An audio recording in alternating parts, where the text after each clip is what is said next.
you, ladies. Thank you, Kay, very much. I appreciate you letting me speak to y'all. I have one quick question before I get started. How many of y'all have driven across town? Can I say? Yeah. Okay. How many have you driven across town in the rain? Haven't you?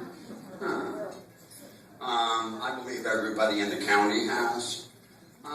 Did y'all see the paper on Saturday where Post and Courier Mayor Riley said they were putting $11 million in funding to begin work on addressing the drainage issues plaguing the crosstown? And let me ask you something. Did this just happen?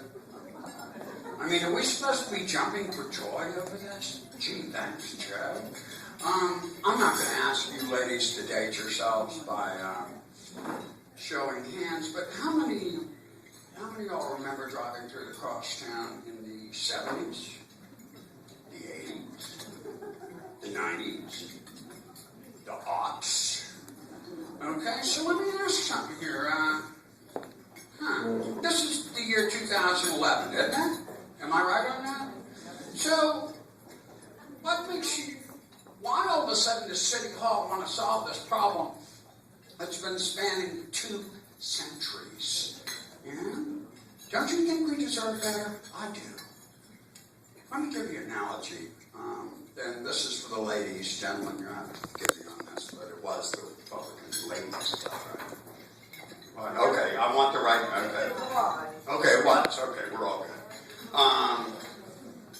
Ladies, if you had asked your husband for the past 35 years to fix the sink because it didn't work, and then he finally decided to do it because he wanted a little hug and a kiss, would you go ahead and reward him for that? Huh? Honey, I'm getting to it today. Oh, well, here, let me, yeah, okay, right. You know what? I would imagine if the sink had been broken for 35 years, that would be emblematic of something else wrong, and that you would have left him a long time ago. All right? And that's what our local government really kind of wants us to do, isn't it? They want us to thank them for responding to complaints that we've had for decades. Gee, thanks. I got to tell you, this troubles me, and this should trouble you as well. In the same article, Mayor Riley said that the crosstown was, quote, dangerously dysfunctional. You just figured that out, did you? My question is, how many other dangerously dysfunctional aspects of the city that we don't see are going on? How many of these things have been neglected for the past 35 years? I mean, we can see the problem with the crosstown and drive through it, it floods, right? But we don't see it in the drainage, you know? We don't see it underground. We don't see it in the water mains. How many of y'all remember that the water main, that there's a sinkhole in front of St. Michael's Church? That every 5 years some poor tourist goes careening down it, you know? I believe that the infrastructure has taken a back seat to aesthetic improvements. And I would argue, what good are aesthetic improvements if the city can't survive? I would argue that this is the tip of the iceberg. I would argue that right now we are in a state of emergency. Put it this way.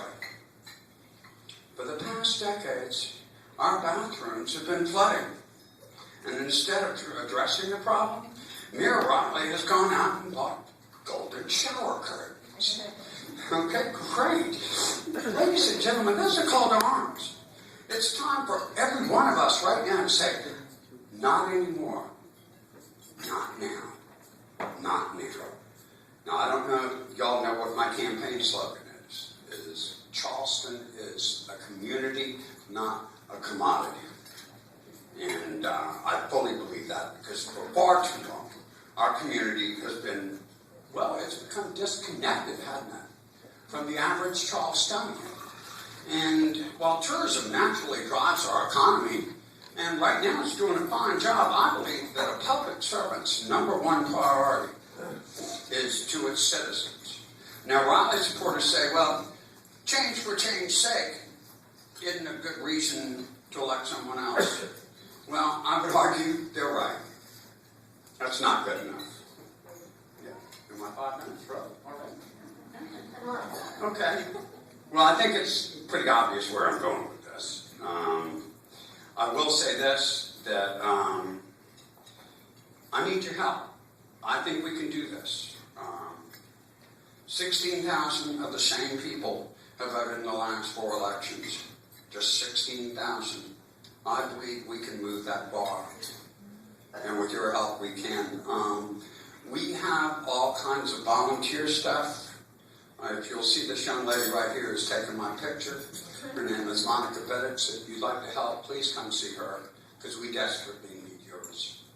And thank you so much for your time, and all 6 minutes of it.